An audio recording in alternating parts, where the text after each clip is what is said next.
Moin Levelü, ich bin Christian Richard Bauer und jeden Mittwoch um 6:45 mache ich jetzt hier das Plattdeutsch-Vorspiel für Wie im Himmel, Ass in Heben.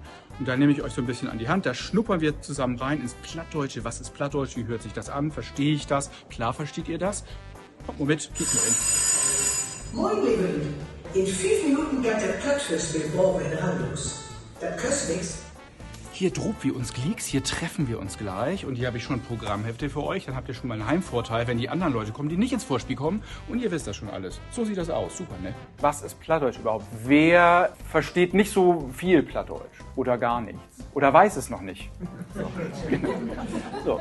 Das Haus ist das Hus, die Maus ist die Mus, die Laus ist die Lus und so weiter. Wenn Sie die im Ohr haben, dann ist das wie beim Glücksrad. Dann verstehen Sie das eine Wort und die anderen loggen dann ein. Moin! Moin Christian! Hi, ich bin Caroline Kiesewetter und ich mache jeden Donnerstag hier das Plattfestival für die gesamte Spielzeit von unserer wunderbaren Produktion Ass in Haven. Und jetzt geht's auch schon los.